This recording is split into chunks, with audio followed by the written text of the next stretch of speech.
Hello everyone, welcome to our YouTube channel. Start करते हैं unit 6, जिसमें हम कुछ शिक्षण विधियों के बारे में बात करेंगे पर्यावरण पढ़ाने के लिए, जो कि इंपॉर्टेंट है। ठीक है, प्रीवियस वीडियोस नहीं देखी हैं तो प्लेलिस्ट बनी हुई है, प्रीवियस वीडियोस जाके देख लीजिएगा और पीडीएफ का लिंक डिस्क्रिप्शन मिल जाएगा, वहाँ से आप अपना पीडीएफ डाउनलोड कर सकते हैं। ठीक है, प्रीवियस ईयर क्वेश्चन पेपर कुछ मैंने सोल्व कराए हुए हैं, वो अगर आप देख लोगे तो आपको एक आइडिया लग जाएगा कि प्रीवियस ईयर में किस तरह के क्वेश्चन आए हुए हैं। ठीक है, कोई भी यदि आपको इन बुक्स में डाउट रहता है कोई किसी वीडियो में, तो आप वीडियो ड्यूरेशन के साथ कमेंट कर सकते हैं कि इस वीडियो पर मुझे इस ड्यूरेशन में डाउट हुआ या इस ड्यूरेशन में आपने जो बताया वो समझ में नहीं आया, तो मैं कोशिश करूंगा कि कोई एक अदर वीडियो बनाकर उसे अच्छे से क्लियर करूं।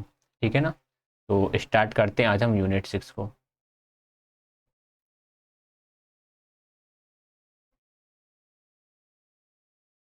देखिए, यहाँ पर ये कुछ मेथड्स दे रखी हैं। अवलोकन तथा प्रेक्षण विधि, सृजनात्मक व्यक्ति, क्षेत्र भ्रमण, परियोजना, छोटे समूह में चर्चा, प्रयोग तथा समय से समाधान। हम इन्हीं 7 मेथड्स के बारे में यहाँ पर डिस्कस करने वाले हैं। सबसे पहले बात करते हैं फर्स्ट मेथड की, शिक्षण अधिगम की उचित विधि का चयन करना। चलो, सबसे पहले विधियों से पढ़ने से पहले हमें तो यही पता करना होगा कि हमें पहले सही विधि का चयन करना है। ऐसा कहा जाता है कि प्रभावशाली शिक्षक वह होता है जो प्रभावी रूप से संप्रेषण कर सके तथा जो मिले जुले अध्यापन उपागमों का उपयोग कर सके। मिले जुले अध्यापन उपागमों का मतलब वही होता है कि हमें किसी एक मेथड पर डिपेंडेंट नहीं रहना, हमें सभी मेथड का यूज करना है। ठीक, आप इनका हम चयन किस हिसाब से करते हैं? सबसे पहले तो ये कि पढ़ाए जाने वाली विषय वस्तु की प्रकृति, जो विधियों के चयन का आधार होता है वो यही होता है कि आप किस तरह कौन, अरे यार ये मिट गया, चलो मैं हाईलाइट कर देता हूँ। पढ़ाने वाले विषय की प्रकृति क्या है, किस सब्जेक्ट का नेचर क्या है। अगर आप मैथ्स पढ़ा रहे हैं तो आपकी मेथड्स अलग होंगी, अगर आप हिंदी पढ़ा रहे हैं तो मेथड्स अलग होगी, आप इंग्लिश पढ़ा रहे हैं तो मेथड्स शायद हिंदी जैसी सेम हो सकती है, लेकिन अगर आप ईवीएस पढ़ा रहे हैं तो आपको मेथड अलग यूज़ करना पड़ेगा। तो सब्जेक्ट के नेचर पर ये डिपेंड करता है कि हम कौन सी मेथड्स का यूज़ करने वाले हैं। कक्षा में पढ़ाने हेतु लिए गए प्रकरण की प्रकृति, अब सब्जेक्ट के साथ साथ प्रकरण भी डिपेंड करता है कि हम पढ़ा क्या रहे हैं। हम भोजन से संबंधित चीज़ें पढ़ा रहे हैं, हम चीज़ों से संबंधित बता रहे हैं, हम भूगोल से रिलेटेड बता रहे हैं, इतिहास से रिलेटेड बता रहे हैं। ठीक, तो वहाँ पर इन चीज़ों की जरूरत पड़ेगी। ऋतु तथा भोजन का चुनाव करने के लिए आवश्यकता पड़ सकती है कि बच्चों को सब्जी एवं फल को बाजार सब्जी या फलों के बाजार ले जाकर दिखाया जाए या सर्वेक्षण किया जाए। इसलिए मच्छर बड़े परेशान करते हैं, या फिर सर्वेक्षण करके उन्हें दिखा दिया जाए। दूसरा महत्वपूर्ण घटक क्या होता है कि आपने शिक्षण अधिगम विधि का चुनाव करते समय ध्यान में रखना है कि आपके विद्यार्थी को कौन सी चीज को आपको प्रायोरिटी देना है, मतलब बच्चों की मेन चीज क्या है जिसे हमें बढ़ाना है। ठीक है, और बच्चों का मेंटल लेवल किस तरह का है। ठीक, कुछ अधिगम शैलियों में वर्गीकरण निम्नलिखित प्रकार का है। जो अधिगम शैली होते हैं, जो अधिगम शैली मीन्स सीखने का स्टाइल, सबके सीखने का स्टाइल अलग अलग तरीके का होता है। कोई किसी तरीके से सीख रहा है, कोई किसी तरीके से सीख रहा होता है। जैसे कि बाएं तथा दाएं दिमाग से सोचने वाले होते हैं, कोई बाएं दिमाग से सोचते हैं, कोई दाएं दिमाग से सोचते हैं। वो हेमिस्फीयर होते हैं, कुल मिलाकर एक लेफ्ट हेमिस्फीयर होता है, एक राइट हेमिस्फीयर होता है। तो कुछ लोगों का राइट हेमिस्फीयर ज़्यादा वर्क कर रहा होता है, किसी का लेफ्ट हेमिस्फीयर ज़्यादा वर्क कर रहा होता है। श्रवण, दृश्य तथा गतिबोधक द्वारा सीखना, कोई सुनकर जल्दी सीखता है, कोई देखकर सीखता है, कोई गतिबोधक यानी जब तक वह खुद नहीं कर लेता तब तक वह नहीं सीख सकता। जैसे कि अगर मैं अपना स्टाइल बताऊं तो मेरा स्टाइल ये है, कोई मुझे कितना भी पढ़ा दे, जब तक मैं खुद उसे अब किसी बुक के द्वारा किसी ऑथेंटिक कंटेंट से नहीं पढ़ लेता मैं बिलीव ही नहीं करता। ठीक, तो इस तरह के सभी के अलग अलग तरीके होते हैं। कार्य करने वाले, सोचने वाले, सिद्धांतवादी या उपयोगवादी। कुछ कार्य करने वाले होते हैं, कुछ सोचने वाले थिंकिंग वाले होते हैं, कुछ सोचकर सीखते हैं। कुछ सिद्धांतवादी होते हैं जो थ्योरीज को डेवलप करते हैं, कुछ उपयोगितावादी की जो उपयोगी है उसे सीख लेते हैं, बाकी अदर्स को नहीं सीखते हैं। ठीक है, तो ये भाई दूसरा मेथड हो गया। अब हम बात कर लेते हैं फर्स्ट मेथड की, ऑब्जर्वेशन मेथड यानी कि प्रेक्षण विधि। एनसीईआरटी द्वारा प्रकाशित पर्यावरण की पुस्तकों का शीर्षक है आसपास देखना या हमारे इर्द गिर्द देखना। काफी उपयुक्त है ये शीर्षक। क्या किस तरफ इशारा करता है? ये इस तरफ इशारा करता है कि बच्चे को अपनी आसपास के एनवायरनमेंट को ही देखना है, वहीं से चीजें उठा के किताबों में रखी गई हैं। ठीक, यहाँ पे एक एग्जाम्पल लिखा है, मेरी पक्षी पुस्तक, जीवन एक वृक्ष, ये भी एक उदाहरण दिया है, बादल एक उदाहरण दिया हुआ है। प्रेक्षण विधि का उपयोग करना। अब आप जो ऑब्जर्वेशन मेथड है इसका यूज कैसे करोगे? सबसे पहले प्रेक्षण के लिए योजना बनाना एवं तैयारी करना। देखिए, तैयारी करना, प्रिपरेशन एंड प्लानिंग, कोई सी भी मेथड हो या आप कुछ भी कर रहे हो, सबसे पहले तो आपका या तो प्रिपरेशन आएगा या फिर प्लानिंग आएगा। ठीक, फिर आएगा आपका वास्तविक प्रेक्षण, उद्देश्य तथा संसाधनों का उपलब्धि एवं पर्यावरणीय परिस्थितियों पर आधारित प्रेक्षण हेतु बढ़िया तरीकों एवं तकनीकों का प्रयोग करना। फिर आता है विश्लेषण एवं व्याख्या, जो भी प्रेक्षण करके रिकॉर्ड किया गया है उसका गहन विश्लेषण किया जाता है ताकि आवश्यक व्याख्या इसकी की जा सके। फिर आएगा परिणामों का सामान्यीकरण, व्याख्या तथा परिणाम देखने के बाद उन्हें सामान्यीकृत किया जाता है। मीन सबसे पहले तो आपने प्लानिंग करी, फिर रियल में ही उसको ऑब्जर्व कर रहे हो। अब ऑब्जर्व क्या करा, उसको एनालाइज करना है, एनालाइज करने के बाद क्या रिजल्ट आया उसको जनरलाइज करना है। ठीक, उपयोगिता क्या है, बच्चों को अपना पर्यावरण खोजने के लिए प्रोत्साहित करता है, प्रेक्षण के कौशलों का विकास होता है, बच्चों को देखने सोचने कड़ियाँ स्थापित करने के लिए प्रोत्साहन मिलता है, बच्चे समानता एवं विभिन्नताएं समझ पाते हैं, प्राप्त ज्ञान वास्तविक एवं स्थूल स्थितियां एवं वस्तुओं से प्राप्त होता है, बच्चों में जिज्ञासा का विकास होता है एवं संतुष्टि होती है। तो ये इसकी उपयोगिताएं हो जाती हैं प्रेक्षण विधि की। आगे हम बात करें रचनात्मक अभिव्यक्तियां, क्रिएटिव एक्सप्रेशंस। क्रिएटिव एक्सप्रेशंस में क्या आएगा, बच्चों द्वारा कोई भी अभिव्यक्ति नवाचार तरीके से की गई हो तो उसे हम रचनात्मक अभिव्यक्ति कह देते हैं। क्रिएटिव एक्सप्रेशंस यानी क्रिएटिव मतलब हमेशा आप दिमाग में फिक्स कर लो एक पॉइंट कि जब भी कुछ नया बन रहा है समझ लीजिए वहां पे क्रिएटिविटी लग रही है, कुछ भी नया बन रहा हो। ठीक, तो नवाचार तरीके से कोई भी रचना की गई हो तो उसे हम रचनात्मक अभिव्यक्ति कहते हैं। इसके कौन कौन से रूप हो सकते हैं, लिखना हो सकता है, बच्चा अच्छे तरीके से कुछ चीज़ों को लिख सके, कविता, गीत, नाटक, कहानियां, लेख इत्यादि। चित्रण कलाएं, रेखा चित्र, चित्रकला, कोलाज, मूर्तियां बनाना, फोटो खींचना, ये सारे इसमें आ सकते हैं। संगीत, बच्चे उन गीतों को बहुत पसंद करते हैं जो उन्हें प्रेरित करते हैं और सशक्त बनाते हैं। पर्यावरण के संदेशों के साथ जोड़ते हैं। संगीत के द्वारा भावों को प्रभावशाली ढंग से अभिव्यक्ति दी जाती है। DSSS में आया हुआ क्वेश्चन है, ठीक है, और इस क्वेश्चन ने बड़ा परेशान करके रखा है। कई बार जिन लोगों ने ये स्टेटमेंट यहाँ पे नहीं पढ़ा होगा उनको हमेशा इसमें डाउट रहेगा, क्योंकि इसके ऑप्शन में सर एक संगीत था, चित्रकला था, कला था, आर्ट वगैरह ऐसा कुछ था। ठीक है, हमें लगता है यार आर्ट से अच्छे तरीके से बता सकते हैं अपनी अभिव्यक्ति को, चित्रों के माध्यम से बता सकते हैं, लेकिन सबसे सही तरीका क्या है, संगीत है। संगीत के द्वारा भावों को प्रभावशाली ढंग से अभिव्यक्ति दी जा सकती है। ठीक, तो उस जो क्वेश्चन आया था DSSS में उसका राइट आंसर संगीत होगा। गति एवं नृत्य, मूक कलाएं अक्सर बच्चों को भय अभिव्यक्त करने के लिए प्रेरित करती हैं जो बोलना नहीं चाहते हैं। कठपुतलियां पर्यावरण से जुड़े संदेश दिए जा सकते हैं। कठपुतलियां पहले बहुत चलती थी, इवन राजस्थान में बहुत ज़्यादा ही फेमस थी कठपुतलियां, अब इतनी नहीं है लेकिन फिर भी कहीं कहीं ये चलती हैं। रचनात्मक अभिव्यक्ति के लिए कुछ सुझाव क्या क्या दे सकते हो, बच्चों को कविता पढ़ना लिखाने के लिए दे सकते हो, ये सब कुछ बनाने के लिए दे सकते हो, नाटक खेल नाटिकाएं कराने के लिए दे सकते हो, मॉडल बनाने के लिए दे सकते हो, कठपुतलियों का एक छोटा सा ड्रामा करने के लिए दे सकते हो। पर्यावरण अध्ययन में सृजनात्मक अभिव्यक्तियां, पर्यावरण अध्ययन में कौन कौन सी सृजनात्मक अभिव्यक्तियां होती हैं। सृजनात्मकता से अधिगम उत्प्रेरित होता है। आगे हम बात करें तो सामाजिक सृजनात्मक सिद्धांत NCF 2005 का तथा पर्यावरण अध्ययन का आधार वाक्य है। तो NCF 2005 और पर्यावरण अध्ययन का आधार वाक्य क्या है, सामाजिक सृजनात्मकता ये है। ठीक, सामाजिक, सांस्कृतिक एवं पर्यावरणीय मुद्दों की अनुक्रिया में सृजनात्मकता। अब भाई इन सब में सृजनात्मकता का क्या रोल है। सामाजिक, सांस्कृतिक तथा पर्यावरणीय मुद्दों की अनुक्रिया के रूप में रचनात्मकता की बात करें तो व्यक्ति यदि एकत्र होकर कार्य करना तथा नए विचारों का विकास करना शुरू कर दें तो समाज को बदल सकते हैं। समाज को बदलने के लिए हम सबको साथ में काम करना होगा। ठीक, ये बात की गई यहाँ पर। लोकतांत्रिक संसार के युवा नागरिकों को सिखाने तथा सहारा देने की आवश्यकता है ताकि वे ऐसे नागरिक बने जिनमें समस्याओं का समाधान करने व तत्परता से सोचने का कौशल विकसित हो। अब यहाँ पर बात यह आ गई कि लोकतांत्रिक संसार के जो युवा हैं उनमें कौन कौन से गुण होने चाहिए। उनमें पहला गुण क्या होना चाहिए कि समस्या समाधान करने की योग्यता, दूसरा तत्परता से सोचने की कौशल विकसित हो। एग्जाम में ये दोनों ही लाइन आ जाएंगे, फिर पूछेगा फर्स्ट होना चाहिए, सेकंड होना चाहिए, दोनों होना चाहिए, दोनों नहीं होना चाहिए। एक शिक्षक होने के नाते हमारी क्या भूमिका है, हमारी भूमिका यह है कि विभिन्न प्रकार की अधिगम परिस्थितियों का निर्माण करके अपने युवा शिक्षार्थियों की रचनात्मक शक्ति का हम विकास करें। ठीक, तो ये हमारा काम हो गया। रचनात्मकता बदलाव के प्रबंधन की योग्यता का विकास करती है। रचनात्मकता किसका विकास करेगी, बदलाव की प्रबंधन, मीन्स जो चेंज लाना है हमें इसका विकास कौन करेगी, क्रिएटिविटी ही करेगी। ठीक है, जैसे कि अगर मैं बात करूं कि NIOS की ये जो बुक्स हैं इनको इस तरह से प्रेजेंट करना, मीन्स ये सारा कंटेंट एकदम बिल्कुल फ्री और हाईलाइटेड नोट्स के साथ प्रोवाइड कराना, ये क्या थी, ये क्रिएटिविटी थी। ठीक है, अब ये क्रिएटिविटी क्या कर रही है, ये क्रिएटिविटी इसमें हेल्प कर रही है कि आप में से लगभग बहुत से बच्चे होंगे जो मेरी ये वीडियोस देख रहे होंगे और उन्होंने पहले कभी ट्राई करा होगा कि यार हमें NIOS की बुक्स पढ़ना है। ठीक है, उन्होंने पहले ट्राई करा होगा NIOS की बुक्स पढ़ना है, लेकिन किसी ने स्टार्ट करा होगा, किसी ने 1 दिन पढ़ा होगा, किसी ने 2 दिन पढ़ा होगा, किसी ने बीच में ही छोड़ दिया होगा कि यार इसको समझ में नहीं आ रहा, क्या पढ़ें क्या ना पढ़ें, कैसे पढ़ें, क्या चीज़ें इसमें इंपॉर्टेंट है, यहाँ से एग्जाम में क्वेश्चन कैसे बनेगा, क्या एग्जाम में यहाँ से क्वेश्चन आया भी है या फिर नहीं आया है।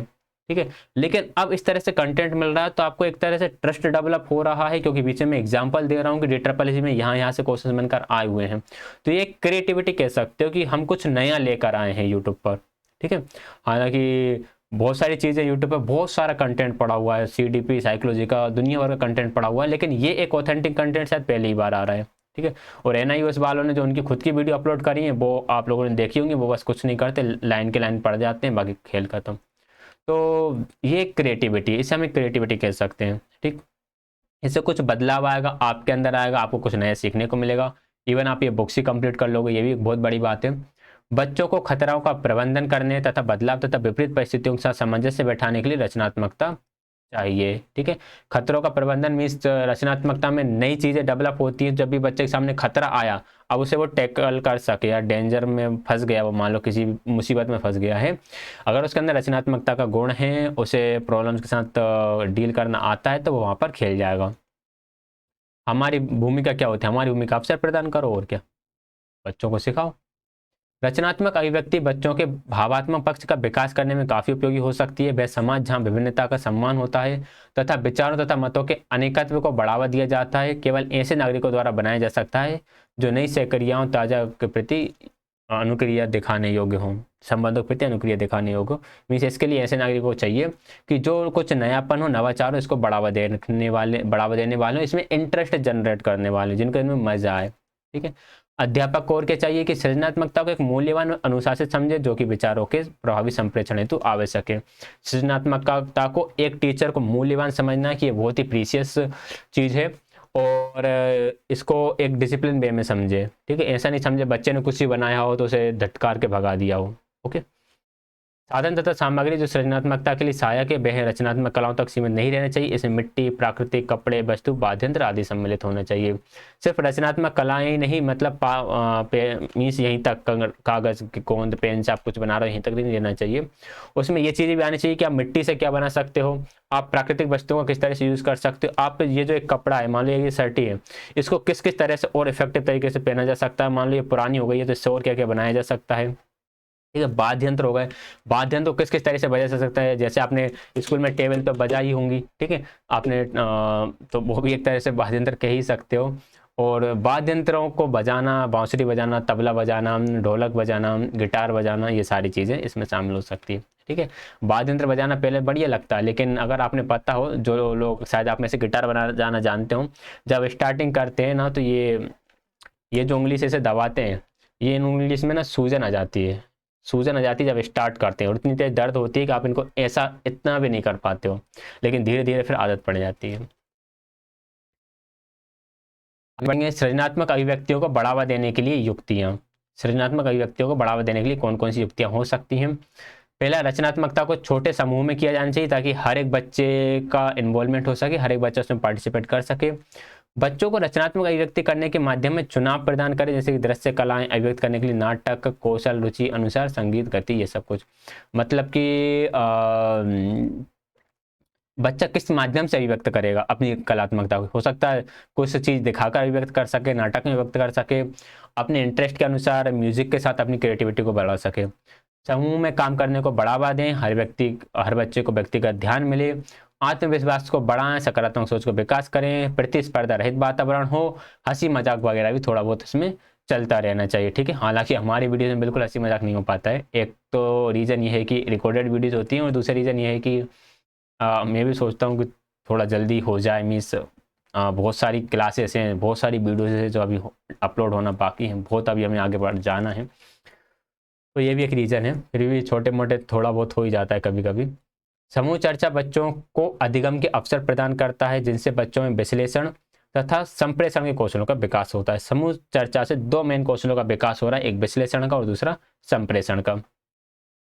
छोटे बच्चों को छोटे समूह में प्रभावशाली ढंग से कार्य करने के लिए आवश्यक है कि आप अपनी दोहरी भूमिका निभाएं। अपनी दोहरी भूमिका कौन कौन सी है? विषय वस्तु के विशेषज्ञ एवं समूह के प्रबंधक के रूप में, तथा समूह के कार्य को विषय वस्तु के पढ़ाने तथा समूह के प्रबंधन के लिए, जिनके लिए समूह अधिगम उद्देश्य की प्राप्ति हो पाए। मतलब पहला काम तो आपका ये है कि आप जो विषय वस्तु है, ठीक है, उसके विशेषज्ञ हो, उसका मैनेजमेंट आपके हाथ में। दूसरा यह है कि समूह के कार्य को विषय वस्तु के पढ़ाने तथा उनके प्रबंधन के लिए जिनके द्वारा समूह के अधिगम उद्देश्य की प्राप्ति हो जाए। मतलब आपका विषय वस्तु ऐसा होना चाहिए, इस तरह से मैनेजमेंट होना चाहिए ताकि जो ग्रुप है उसका मैनेजमेंट सही तरीके से हो सके। जिस ऑब्जेक्ट जो आपने गोल सेट करा है उस एक्टिविटी को लेकर या उस ग्रुप वर्क को लेकर, वो गोल आपका कंप्लीट हो सके। तो इस तरह से हमें 2 तरह की भूमिका यहाँ पे निभाना पड़ेगी। कुछ थीम्स हैं जिन पर कर सकते हैं। पहला, जानवरों पर अत्याचार। ये कुछ चीज़ें हैं,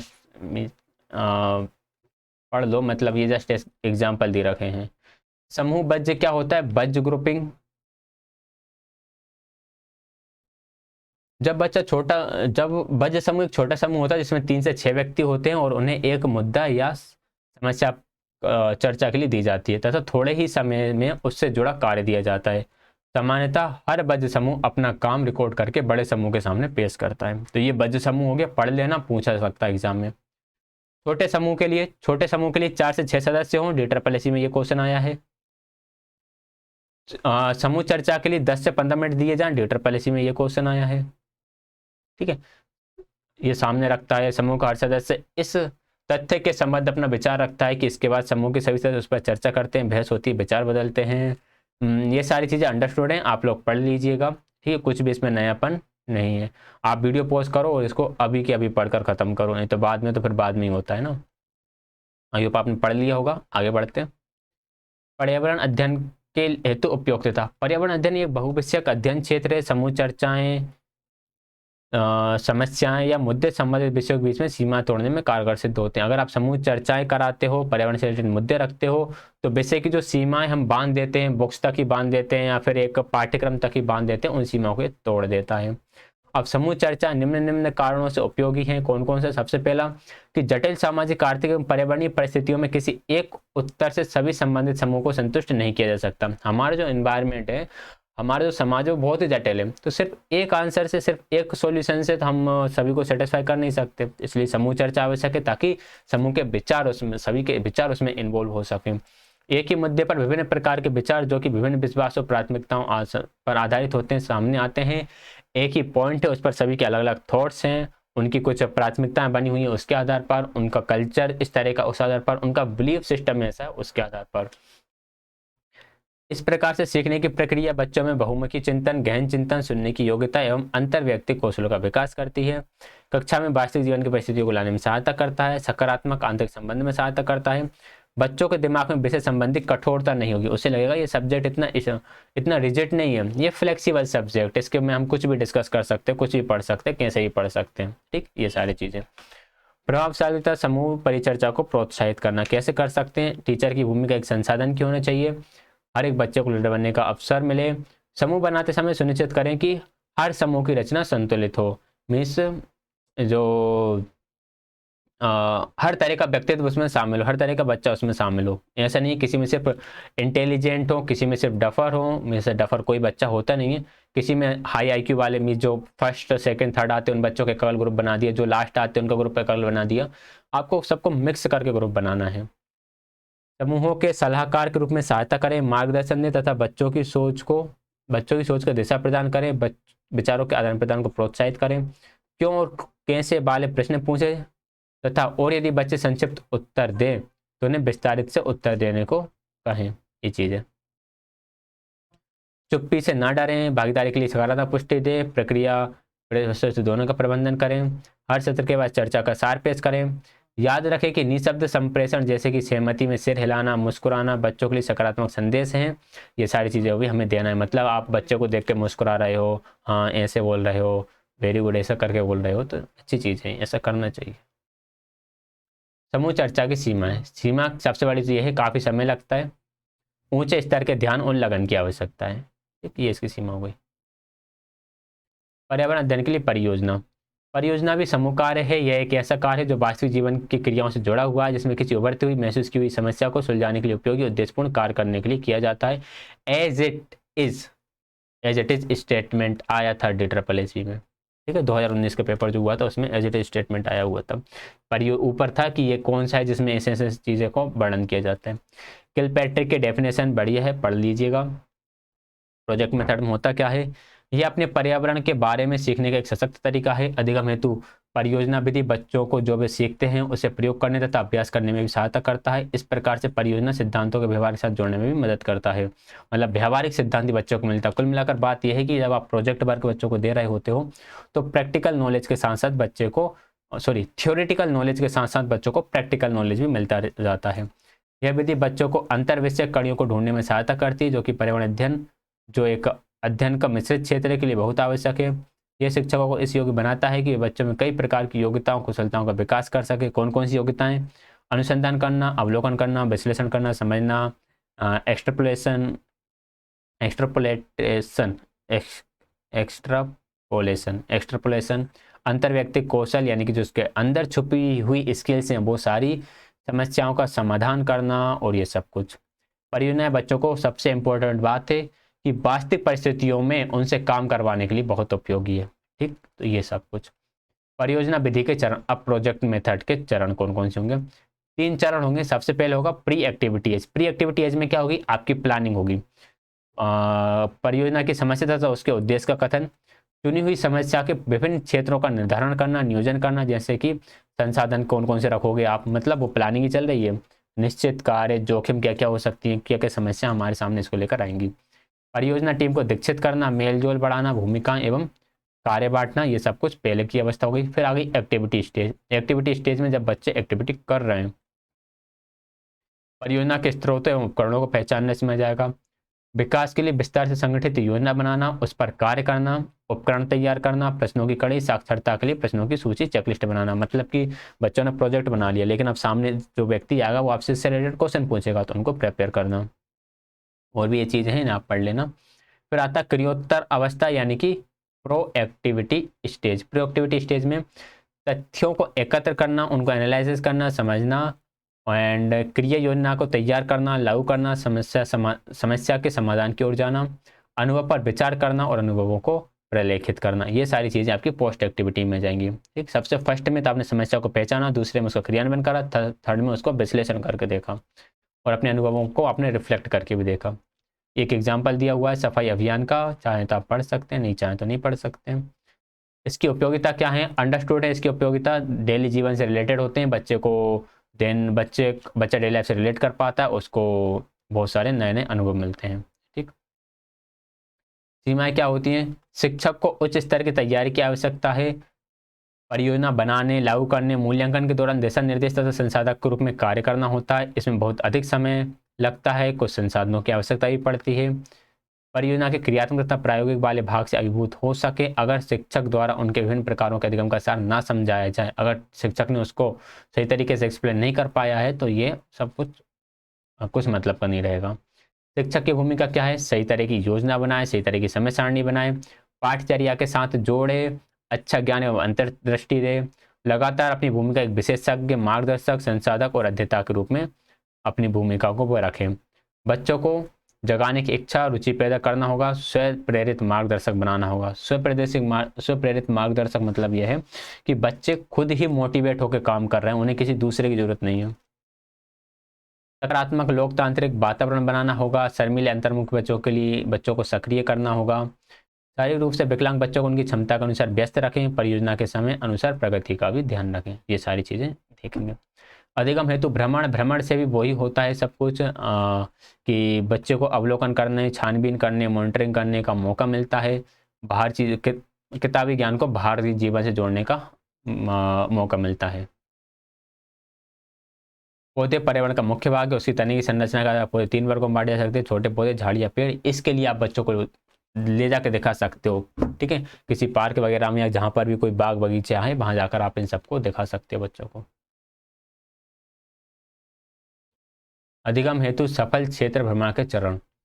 अगर आपको सही तरीके से क्षेत्र भ्रमण कराना यानी फील्ड ट्रिप कराना है, तो सबसे पहले तो इसके लिए आपको उद्देश्यों का निर्धारण करना होगा कि हमारा ऑब्जेक्ट क्या है, हम क्यों चाहते हैं बच्चों को घुमाना। ठीक, फिर आएगा उसकी आप एक प्लानिंग करके ले जाओगे कि हमें, देखो जब आप कहीं जा रहे हो तो आपको प्लान करके जाना पड़ेगा, हम इस रास्ते से जाएंगे, यहाँ से जाएंगे और ऐसे ऐसे चीज़ों को देखते हुए जाएंगे। ठीक, फिर बच्चों को संक्षेप में बताना। जाने से पहले आप बच्चों को बता दोगे कि हम कहाँ जा रहे हैं, वहाँ आपको क्या करना है, क्या नहीं करना है, आपको क्या क्या साथ में लेकर चलना है।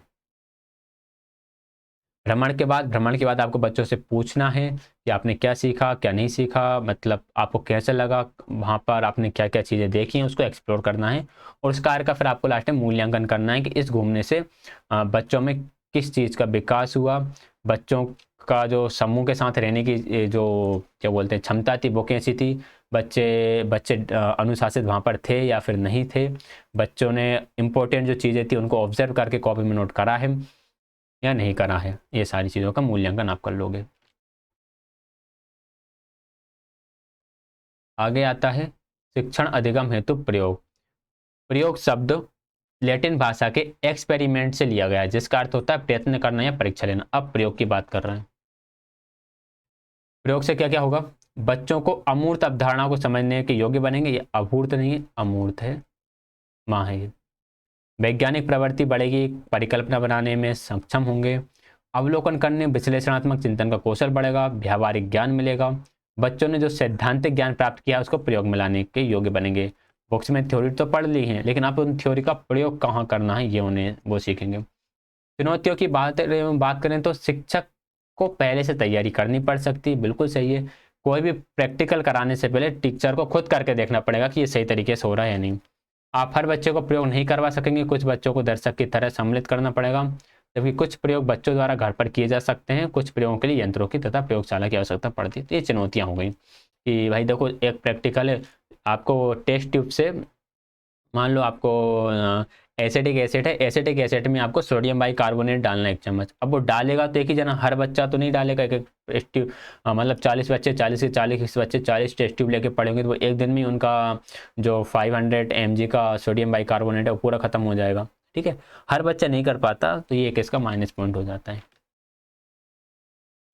ये कुछ एक्टिविटीज है जो सब कर सकते हैं। समस्या समाधान के बारे में तो बहुत पढ़ा है, मतलब हर एक सब्जेक्ट में, हर एक यूनिट में कहीं ना कहीं प्रॉब्लम सॉल्विंग आ ही जाती है। तो मैंने बस इसको इतना हाईलाइटेड करके छोड़ दिया, आप चाहे तो पढ़ सकते हैं, रिवीजन हो जाएगा। बाकी इसे स्किप भी कर सकते हैं क्योंकि इसके बारे में हमने बहुत कुछ पढ़ा है समस्या समाधान के बारे में। ठीक है, ये यूनिट हमारी एंड होती है। अगर आपको कहीं पर डाउट रहता है तो आप उसके लिए कमेंट कर सकते हैं। वीडियो पसंद आया तो वीडियो को लाइक शेयर, चैनल को सब्सक्राइब कर दीजिएगा। धन्यवाद।